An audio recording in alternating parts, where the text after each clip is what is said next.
This will be wonderful, and I'm grateful to be together. My name's Anthony Sweat, and I'm in Church History and Doctrine here at BYU. I've been asked to moderate this session.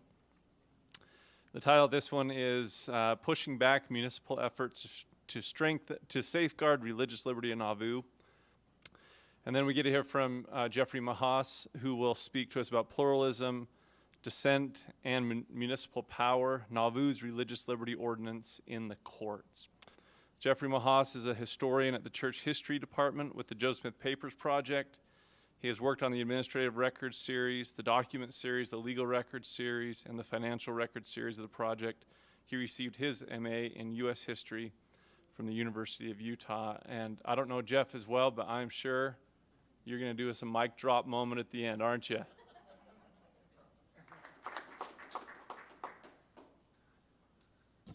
Good afternoon. On March 1st, 1841, Joseph Smith introduced a remarkable piece of legislation to the recently elected City Council of Nauvoo, which was passed with little to no discussion or debate. Titled, An Ordinance in Relation to Religious Societies, this law decreed, quote, that Catholics, Presbyterians, Methodists, Baptists, Latter-day Saints, Quakers, Episcopalians, Universalists, Unitarians, Mohammedans, and all other religious sects and denominations whatever shall have free toleration and equal privileges in this city. Superficially, this ordinance is perhaps the most well-known piece of legislation passed by the Nauvoo City Council. However, I argue that it is also widely misunderstood and underappreciated by scholars. While frequently praised today, this ordinance generated considerable opposition and hostility in the 1840s. Opponents of the ordinance feared that it would be used to target Smith's critics and to stifle religious dissent in the city. Indeed, at least 3 individuals were arrested and convicted under the ordinance, in each instance after insulting Joseph Smith. However, all of these convictions were eventually overturned.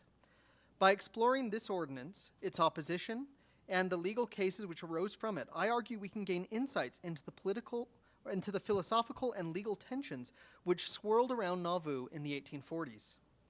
The Religious Societies Ordinance was clearly born from the Latter-day Saints' experiences in Missouri. By passing this ordinance, Smith and the City Council hoped to both legally enshrine Nauvoo as a place of refuge from persecution and to rhetorically separate themselves from their persecutors abroad. The ordinance legally established principles that Smith had been publicly advocating for since their expulsion from Missouri. From 1839 on, Smith publicly stated that all religions should have equal protection from persecution in the United States. To a newspaper editor in the East, Smith declared, I do not believe that human law has a right to interfere in prescribing rules of worship, to bind the consciences of men, nor dictate forms of private or public devotion. The civil magistrate should restrain crime, but never control conscience, should punish guilt, but never suppress the freedom of the soul. Commenting on the Religious Societies Ordinance, Smith later editorialized that the law knows no difference between Mormon citizens and other citizens, and that there is no law in the United States or in this state to prevent people from worshiping the Almighty God according to the dictates of their conscience. And under the broad flag of American liberty, the Methodists, Presbyterians, Catholics, Universalists, Friends, or Latter-day Saints are all one. Their religion is unknown. They are all citizens of this great republic and are governed by the same law, and they all possess equal privileges without distinction. As Smith acknowledged, the United States Constitution theoretically promised equal protection to all religions. Furthermore, Illinois state law specified that all religious societies of every denomination should receive equal protection and encouragement from the legislature. However, after Missouri, Smith and other saints knew that these theoretical protections held little comfort to those who suffered from religious persecution. Smith came to realize that it was not enough for the Constitution or laws of the nation and states to promise equal protection if they could not enforce those provisions. As he later explained to the Council of 50, quote, there are only 2 or 3 things lacking in the Constitution of the United States. If they had said all men are born equal, and not only that, but that they shall have their rights, they shall be free, or the armies of the government should be compelled to enforce those principles of liberty. To that end, Nauvoo's Religious Societies Ordinance had the teeth to enforce what the Constitution or state law lacked. In addition to promising free toleration and equal privileges to all religious sects in the city, the ordinance also specified that those found guilty, quote, of ridiculing, abusing, or otherwise depreciating another in consequence of his religion, or of disturbing or interrupting any religious meeting, were to be put on trial, and if convicted, could be liable for a fine of up to $500 or 6 months imprisonment, or both. On one level, this ordinance closely resembles Illinois' Sabbatarian law, which outlawed Sabbath breaking and disrupting any worship service. However, Nauvoo's ordinance went beyond this law by extending protection not just to worship services, but to religious belief in general. Furthermore, they increased the fine from the state's $50 to $500 in the city. For Smith and others on the city council, these provisions ensured, they believed, that Nauvoo would remain a beacon of religious toleration and of free exercise of religion. By claiming to protect all religions, they believed that they were embodying the fulfillment of American ideals. However, opponents of the church were less sanguine about the provisions of this ordinance. For these critics, the Religious Societies Ordinance was an example of a flagrant abuse of Nauvoo's chartered authority. In a public speech in May 1842, gubernatorial candidate Joe Duncan attacked the Religious Societies Ordinance as, quote, a disgraceful attempt to form in a Republican government an established religion by legal enactment. On the surface, Duncan's claim that the ordinance created an established religion in the city seems pure hyperbole and contradictory to the universal language employed in the ordinance. However, in their critiques, these men look past the universal language that was emphasized by the saints and has been emphasized since by later scholars, and instead focused on the provisions for enforcing this law. They saw the ordinance's criminalization of ridiculing, abusing, or otherwise depreciating another as a potential means to legally reinforce Smith's religious authority in the city and his control over the region. As the hostile Sangamo Journal editorialized, with the ordinance, potentially, quote, any citizen who in passing through Nauvoo may think proper to speak with contempt of Joe Smith may be arrested with or without process and be imprisoned 6 months or compelled to pay a fine of $500. While Smith and others in Nauvoo seem to have been sincere in their praise of and commitment towards broad toleration of other faiths, their critics were likewise correct about the potential for this ordinance to enforce Smith's religious authority over the city. According to the extant records we have for Nauvoo's mayors and municipal courts, at least 3 individuals were prosecuted for violating Nauvoo's Religious Societies Ordinance, and in each case, Joseph Smith was the alleged victim and complainant. Little is known about the circumstances behind the first prosecution of this ordinance, beyond the simple facts of the case. On November 9, 1841, 9 months after the ordinance was passed, Joseph Smith swore out an affidavit before Mayor John C. Bennett accusing Stephen Markham of using, quote, abusive language towards Smith in the public street. Bennett had Markham arrested that same day and convened a trial where Markham was found guilty and fined $25. However, there are also a number of irregularities with Markham's trial, and there are signs that the city did not necessarily see the Religious Societies Ordinance as the best tool to prosecute his supposed crime. A month after the trial, Bennett noted that he had reconsidered the case, and Markham's fine was remitted, a very notable breach from Nauvoo's jurisprudence, where cases from the municipal court were supposed to be, from the mayor's court were supposed to be appealed to the municipal court. Here instead, Bennett just says, I'm reconsidering the case, it didn't happen. Furthermore, in his docket book, Bennett stated that Markham was charged with disorderly conduct, not for violating the Religious Societies Ordinance.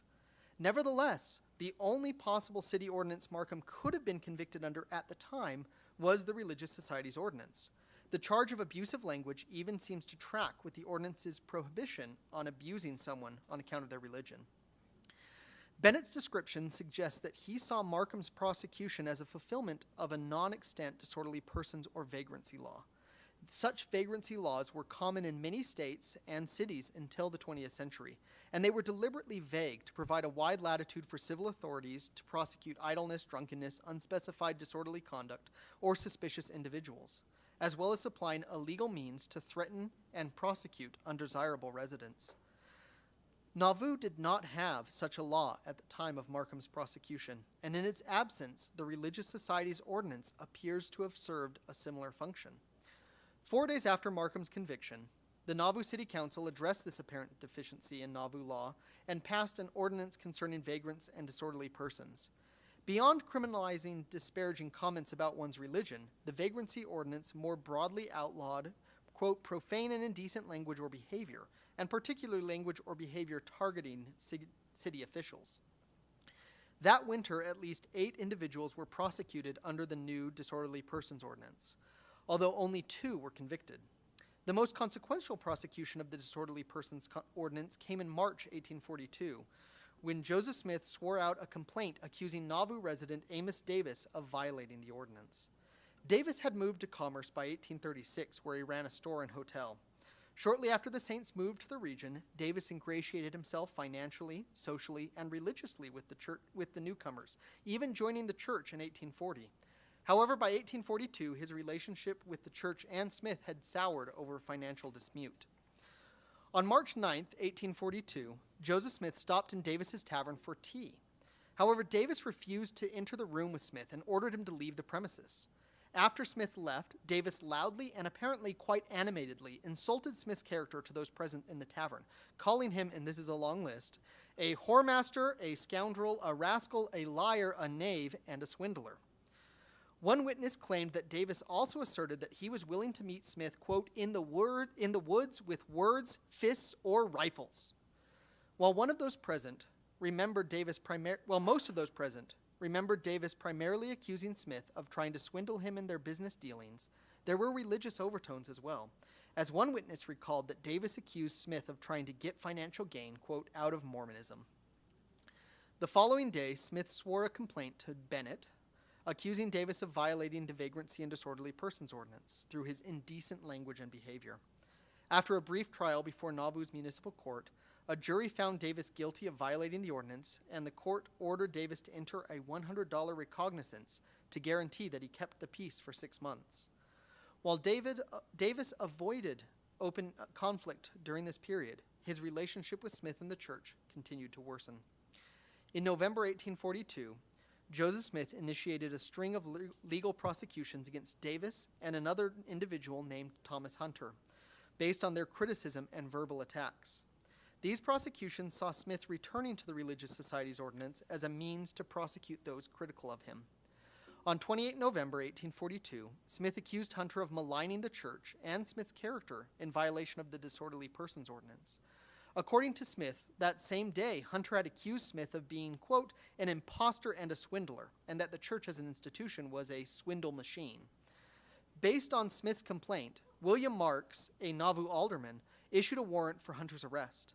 The next day, following Hunter's arrest, but before his trial, Smith swore out a second complaint before Alderman Daniel H. Wells, this time alleging that Hunter had violated the city's ordinance regarding religious societies as well, with his ridiculous and abusive language against Smith's character. At the trial before the municipal court, Hunter pled guilty to the charges, and Smith recommended the defendant to the mercy of the court, which Smith's journal clarified meant that Joseph Smith forgave Hunter the judgment. Nevertheless, the court agreed to discharge Hunter without a fine, but ordered him to pay the full cost of the suit, amounting to $8, and also issued a $10 fine against Hunter for contempt of court because he used disrespectful and abusive language to dismiss the authority of the municipal court. The same day as Hunter's trial, Joseph Smith filed a similar complaint against Amos Davis, accusing Davis of having depreciated Smith's moral and religious character in violation of the Religious Society's Ordinance. On the 30th of November, the municipal court assembled to try Davis's case. After the witnesses testified, Chauncey Higbee, Davis's attorney, claimed that the prosecution had not produced evidence sufficient evidence to support a breach of the ordinance. Accordingly, he argued that the charges should be dismissed, and the court subsequently agreed with Higbee and non-suited the case. Joseph's journal attributed the non-suit to the informality of the writ drawn by Esquire Wells. However, Smith's subsequent charges against Davis suggest that the issue may have actually been the city ordinances that Smith had accused Davis of violating in his complaint. While Smith's use of the Religious Society's Ordinance had been successful in prosecuting Hunter, it initially failed in prosecuting Davis. The same day that Davis's trial ended in a non-suit, Smith swore out a second complaint, again related to the 25 November incident, but this time merely accusing Davis of, quote, indecent, unbecoming, abusive, ridiculous language concerning the acts and character of Smith. The complaint further stated that Davis possibly made these slanderous remarks at diverse other times and previous to this time. The complaint only referred generally to Davis having violated the ordinances of the city, which was almost certainly a reference to the Disorderly Persons Ordinance, but probably a reference to the Religious Societies Ordinance as well. On the 3rd of December, 1842, the municipal court tried the case. Although Davis's attorney objected that the complaint was too broad and that the court lacked jurisdiction, the court nevertheless found Davis guilty, fined him $50 plus court costs, and required Davis to sign a recognizance for $200 to guarantee that he would keep the peace, quote, especially towards Joseph Smith, for the next 6 months. Davis initially refused to comply with the judgment and was arrested a few days later for failing to either pay the fine or give the recognizance. Davis relented 3 days later, but still, these two cases were just the beginning of Davis's legal woes in December of 1842. Over the next several days, Davis was charged with violating Nauvoo's temperance ordinance, and actions during this trial led to further charges of assault and disorderly conduct against Davis.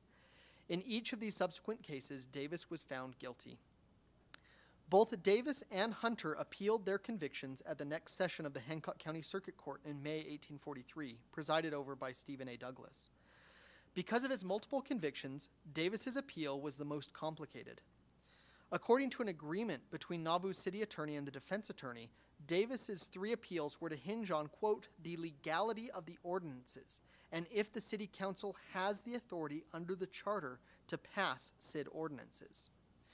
Accordingly, on 16 May 1843, the defense attorney and Nauvoo city attorney filed motions to dismiss the suits and to dismiss Davis's appeals. Davis's attorney claimed that the proceedings against Davis had been contrary to the constitutions of Illinois and the United States, and that no law or ordinance had been violated. The motion likely associated with this case also stated that Nauvoo's courts lacked jurisdiction to try the cases. Nauvoo's attorney, meanwhile, primarily objected to the procedures of Davis's appeal, claiming that his appeal bonds had been irregularly entered into, and that the appeal to the circuit court was altogether improper. After hearing the attorney's arguments, Davis overruled both objections and proceeded to hear the appeals. Less is known about Hunter's case, but his appeal was heard by the court the same day as Davis's, and presumably his appeal likewise revolved around the question of whether Nauvoo's ordinances, and particularly the Religious Societies Ordinance, were legally justifiable. After hearing initial arguments, Douglas delayed further consideration of the cases, although he apparently requested copies of the Disorderly Persons Ordinance and Religious Societies Ordinance from Nauvoo, which were furnished by the city recorder. In the meantime, to take a break from the case, Douglas had a, quote, very friendly lunch with Joseph Smith on the 18th of May. Following their meal, Douglas and Smith conversed on sundry matters, including the failure of the federal government to protect the rights of the Saints in Missouri. Douglas had been a close political ally of Smith and the Saints since 1839, and was intimately aware of the Saints' history and experiences in Missouri. In 1841, he presided over a habeas corpus hearing over Missouri's attempt to extradite Joseph Smith, and a year later he was influential behind the scenes in arranging a second habeas corpus hearing for Smith when Missouri tried to extradite him another time. Thus, when Smith condemned the federal government for failing to act, he was not introducing a new topic for Douglas, but repeating familiar arguments and complaints. One of the motivations for Joseph Smith returning to these topics may have been to privately justify the necessity and purpose of the Religious Societies Ordinance, which Douglas was currently evaluating as a judge. Alternatively, as one of Smith's closest political allies, Douglas may have felt it necessary to prepare Smith for potential disappointment. Deliberations over Hunter's and Davis's appeals in the circuit court resumed on the 23rd of May, and Douglas soon declared that he was fully advised of the premises of the cases. In quick succession, Douglas dismissed both Hunter's and Davis's convictions of the Disorderly Persons and Religious Societies Ordinance for want of jurisdiction of the court below. In contrast, he upheld Davis's assault and temperance ordinance violation. Unfortunately, beyond the brief statement in the docket book that Nauvoo's courts lack jurisdiction, we do not have any explanation for why Douglas ruled as he did. There are two apparent possibilities. On strict procedural grounds, Hunter and Davis had been convicted by the municipal court. However, according to the Nauvoo Charter, the mayor's court had original jurisdiction for all cases arising under the ordinances of the city. The municipal court was supposed to be limited to an appellate court for decisions of the mayor's court. Nevertheless, both the Religious Societies Ordinance and the Disorderly Persons Ordinances allowed for trial and conviction before either the mayor's court or the municipal court. Douglas may have overruled Hunter's and Davis's convictions because the municipal court did not have original jurisdiction under the Nauvoo Charter. Alternatively, and I think which is the likely possibility, Douglas's ruling may have been more consequential than simply a procedural objection. The attorneys trying Davis's case had agreed that Davis's appeals hinged on whether the Religious Societies Ordinance and the other ordinances he was accused of violating were legal and authorized under the power delegated to the city of Nauvoo in their charter. Douglas may have agreed with Davis's attorney that these ordinances exceeded the authority of the Nauvoo City Council. According to a contemporaneous and well-respected law dictionary, one aspect of determining a lower court's jurisdiction was that, quote, an inferior court has no jurisdiction beyond what it is expressly delegated. Douglas may have ruled that Nauvoo's courts lacked jurisdiction because the ordinances they were prosecuting exceeded the authority granted them in the city charter. While Douglas's exact reasoning is unclear, subsequent events suggest that Douglas's ruling addressed the legality of Nauvoo's ordinances rather than simply a narrow procedural ruling. Prior to Davis's and Hunter's appeal, there had been at least 3 cases alleging a breach of the Religious Societies Ordinance, and at least 13 cases for the Disorderly Persons Ordinance. However, after Davis and Hunter's convictions were dismissed by the Circuit Court, Nauvoo ceased prosecuting violations of these ordinances. Instead, while Davis's and Hunter's appeals were pending, the city replaced the broad and vague Disorderly Persons Ordinance with a much more detailed set of laws and ordinances for the city of Nauvoo, which delineated, instead of vague offenses, it outlawed specific behaviors such as gambling, rioting, threatening, and assault.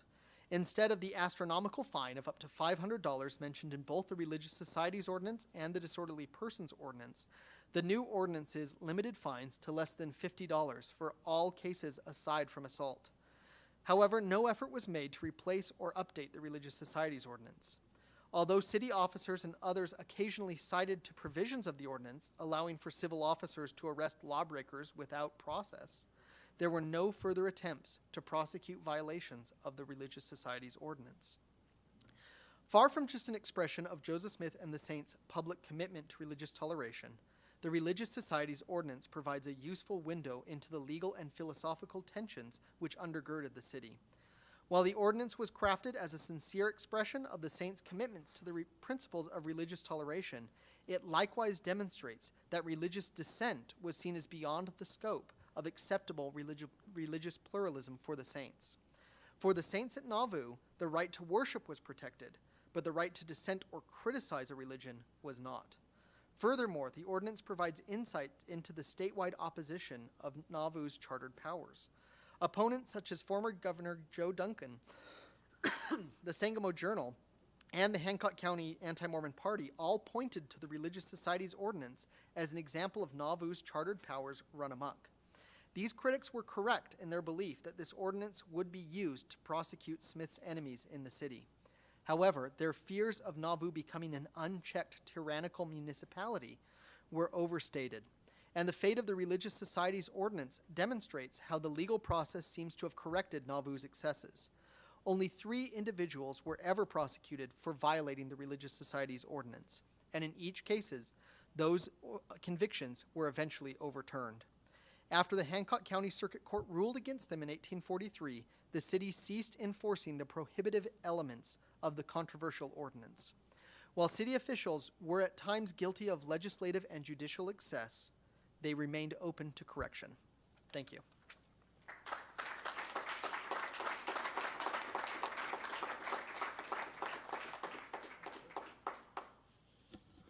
Thank you, Jeffrey and Garrett. Thank you for sharing your research and your just masterful insights and blessing our lives with your knowledge. And for ending on time, both of you. Good job.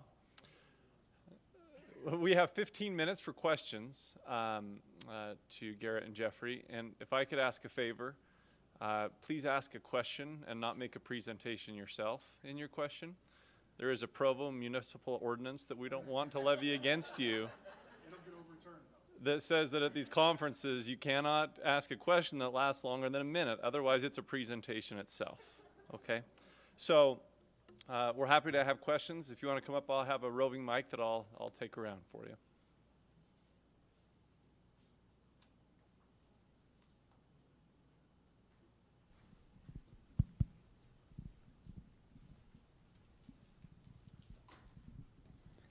So is there anything we can do with that ordinance to have fun anymore, or is it just a downer? Was there any good that came out of the affirmative language? Did anybody say, hey, it was great to come to Nauvoo where I could sound off on my deism or something? I mean, you do have some people who come to Nauvoo and who praise Joseph Smith for allowing them to preach from the stand. I mean, I can think off the top of my head, you have socialist preachers that come to Nauvoo and Joseph invites them to the stand. You have an Episcopalian minister that Joseph allows to come to the Nauvoo temple stand and perform an Episcopalian mass one Sunday. And so I do think the saints are sincere in their expression of religious liberty. Now, it's more difficult to assess, does this ordinance actually end up protecting anyone? I don't think you have any examples of someone specifically pointing to the ordinance for allowing them to worship. You do have individuals who express surprise or gratitude for Joseph Smith, allowing them to have, giving them an audience in the city. But I don't know of anyone outside of Nauvoo itself that ever comments favorably on the ordinance.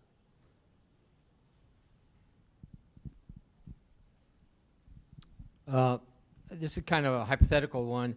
Do you think, just personally, these laws that were brought about by Joseph Smith to bring this about, and maybe might not have been the best laws to do, do you think that also had something to do with maybe his character in destroying the press in '44?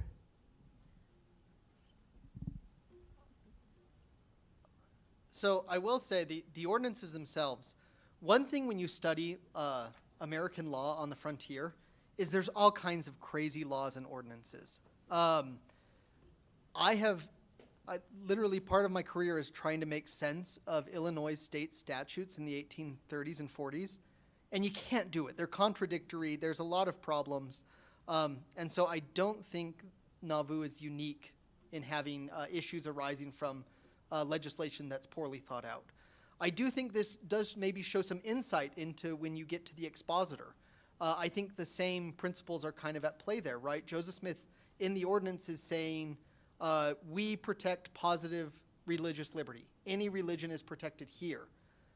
But if you criticize a religion, that's not okay. And I think you see the same when you get to the expositor. Joseph Smith in 1844 gives some of his most beautiful statements in the Council of 50, endorsing religious pluralism and religious toleration. But at that same time, I think many of the saints, including Joseph, feel a great uneasiness about dissension or about criticism, especially from within. And you see that with Davis. Davis is a former church member, and I think so his criticism is maybe taken a little bit more seriously. So I think some of those same impulses you can see in both the destruction of the expositor and in the prosecution of people under this ordinance.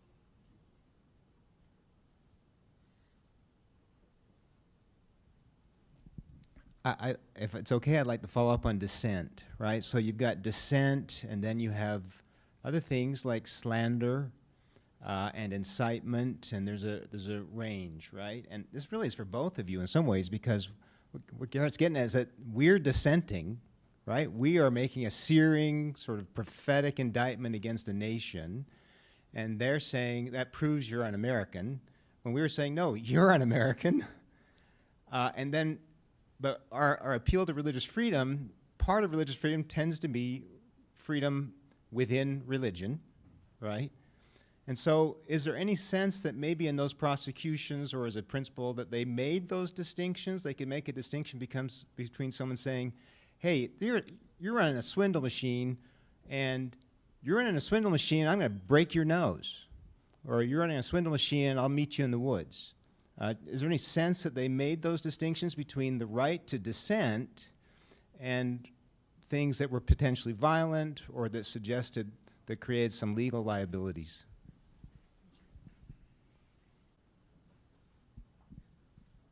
I'd say yes and no.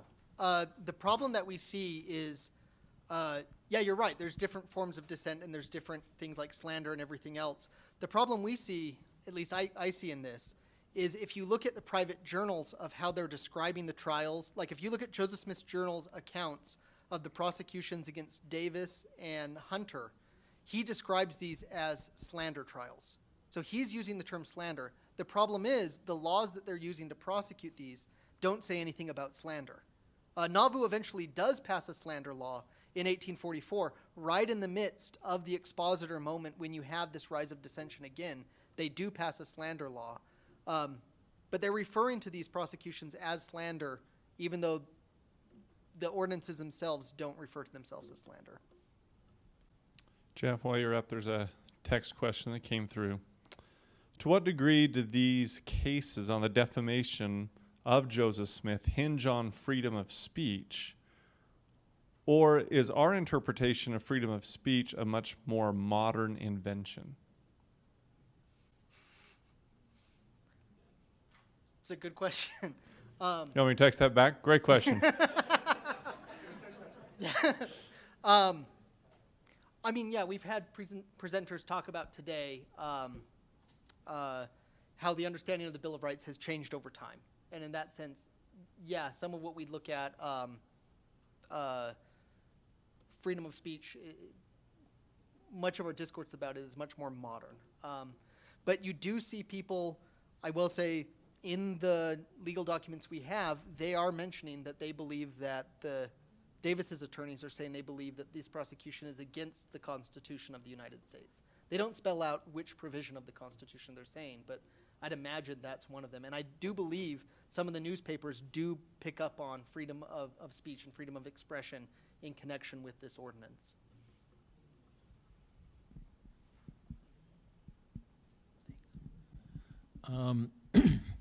So now I'm just super curious, like, how did we get back to celebrating the 4th of July? Okay, any last questions? Doesn't appear so. Let's give them one more round of applause for these excellent presentations.